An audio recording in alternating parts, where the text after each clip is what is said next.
Thakur class के इस channel में आपका स्वागत है। आज हम इतिहास में वैदिक काल के बारे में जानकारी आपको देना चाहेंगे। ये बहुत इंपॉर्टेंट क्लास है। ये जो प्रश्न है काफ़ी महत्वपूर्ण है, आप विशेषकर इसे देखिए। प्रश्न संख्या 1 है, त्रयी नाम है।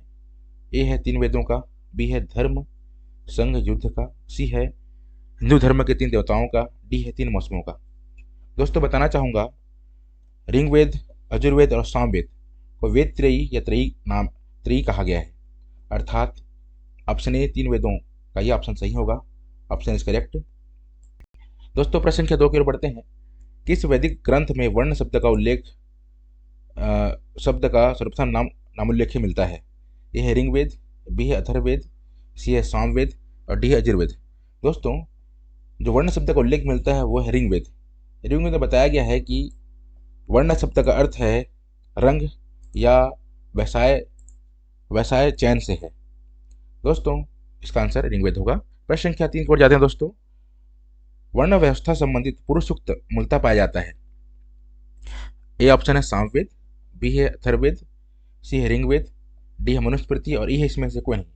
दोस्तों पुरुष सूक्त ऋग्वेद के 10वें मंडल में इसकी चर्चा की गई है। इसका आंसर है सी ऋग्वेद। दोस्तों प्रश्न संख्या 4 की ओर आगे बढ़ेंगे हम। इसमें दिया है सुम्मिलित कीजिए। ऑप्शन ए है अथर्ववेद, इसके सामने लिखा है ईश्वर महिमा, बी है ऋग्वेद, इसका है बलिदान विधि, यजुर्वेद सामने है औषधि संबंधित, सामवेद के सामने संगीत। दोस्तों अथर्ववेद जो है वो संबंधित है औषधि से संबंधित है। ए का 3 आंसर होगा। बी जो ऋग्वेद है वो है ईश्वर महिमा से, इसका आंसर बी का 1 होगा। यजुर्वेद यह है बलिदान विधि से, तो सी का आंसर 2 होगा। और सामवेद का संबंध है संगीत से। दोस्तों इसका आंसर होगा ए का 3 होगा, बी का 1 होगा, तो इसका आंसर ए होगा। दोस्तों आप भली भांति देख रहे होंगे। प्रश्न संख्या 5 की ओर बढ़ेंगे। दोस्तों सूची 1 सूची 2, दोस्तों इसको सुम्मिलित करना है। सूची 1 में दिया है ऋग्वेद, यजुर्वेद, सामवेद, अथर्ववेद। सूची 2 में दिया है संगीतमय स्रोत एवं कर्मकांड, तंत्र मंत्र एवं वशीकरण, स्रोत एवं प्रार्थनाएं। तो ऋग्वेद का मैं पहले ही बता चुका हूं कि ऋग्वेद स्रोत और प्रार्थना संबंधित हैं, यजुर्वेद स्रोत और कर्मकांड संबंधित हैं, सामवेद संगीतमय स्रोत हैं, अथर्ववेद तंत्र मंत्र वशीकरण से हैं। तो हम पहले का ऑप्शन होगा 4, बी का ऑप्शन होगा 2, सी का ऑप्शन होगा 1 और डी का ऑप्शन होगा 4। इस प्रकार इसका आंसर हो जाएगा ए। दोस्तों प्रश्न संख्या 6 की ओर आगे बढ़ेंगे। ऋग्वेद है ऑप्शन ए स्रोतों का संकलन, बी कथाओं का संकलन, सी शब्दों का संकलन, डी है युद्ध का ग्रंथ। तो ऋग्वेद संबंधित है दोस्तों स्रोतों के संकलन से। ऑप्शन नंबर ए सही होगा। दोस्तों प्रश्न संख्या 7 की ओर बढ़ेंगे। दोस्तों सूची 1 सूची 2 के साथ सुम्मिलित कीजिए। तो सूची 1 में दिया है ऋग्वेद, सामने है गोपद, फिर सामवेद सामने है शतपथ, अथर्ववेद सामने है ऐत्रेय, यजुर्वेद सामने है पंचविश। तो ऋग्वेद जो ब्राह्मण ग्रंथ संबंधित है वो ब्राह्मण ग्रंथ है आपका ऐत्रेय। ए का आंसर होगा 3, बी का आंसर होगा आपका पंचविश, अथर्ववेद का आंसर होगा गोपद और यजुर्वेद का ऑप्शन होगा शतपथ। दोस्तों हम प्रश्न संख्या 8 की ओर बढ़ेंगे। गोपद ब्राह्मण संबंधित है। गोपद जो ब्राह्मण ग्रंथ संबंधित है, ऑप्शन है यजुर्वेद से, बी है ऋग्वेद से, सी अथर्ववेद से, डी है सामवेद से। तो इसका ऑप्शन होगा जो गोपद है वो संबंधित किससे बोला गया है? तो अभी आपको पहले ही बता चुका हूँ, गोपद जो है वो संबंधित है अथर्ववेद से। किससे है? अथर्ववेद से। दोस्तों प्रश्न संख्या 9 की ओर आगे बढ़ेंगे। दोस्तों यज्ञ संबंधी विधानों का पता चलता है ऋग्वेद से, दूसरा है सामवेद से, सी है ब्राह्मण ग्रंथों से, डी है यजुर्वेद से। तो यज्ञ संबंधी विधानों का जो पता चलता है दोस्तों उसका ऑप्शन होगा ऑप्शन नंबर डी यजुर्वेद से। दोस्तों प्रश्न संख्या 10 की ओर बढ़ेंगे। निम्नलिखित में से किसका संकलन ऋग्वेद पर आधारित है? ऑप्शन ए है यजुर्वेद, बी है सामवेद, सी अथर्ववेद, डी इसमें से कोई नहीं। तो दोस्तों जो सामवेद का ही संकलन ऋग्वेद पर आधारित है, तो इसका आंसर होगा B Samaveda is correct answer. दोस्तों दोस्तों प्रश्न संख्या 11 की ओर बढ़ेंगे। ऋग्वेद में कौन सा मंडल पूर्णतः सोम को समर्पित है?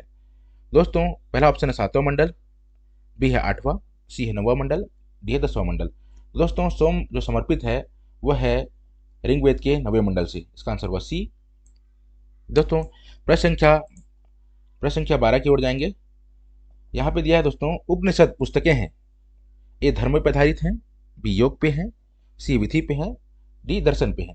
तो जो उपनिषद है वो आधारित है आपके दर्शन पे, तो 12 का आंसर होगा डी। दोस्तों प्रश्न संख्या 13 की ओर जाएंगे। उपनिषदों का मुख्य विषय है, पहला है ए सामाजिक व्यवस्था, बी है दर्शन, सी है विधि, डी है राज्य।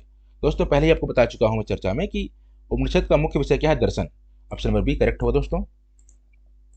दोस्तों प्रश्न संख्या 14 की ओर बढ़ेंगे। निम्नलिखित में से किस एक वैदिक साहित्य में मोक्ष की चर्चा मिलती है? ए ऋग्वेद, बी परवर्ती संहिताएं, सी ब्राह्मण और डी उपनिषद।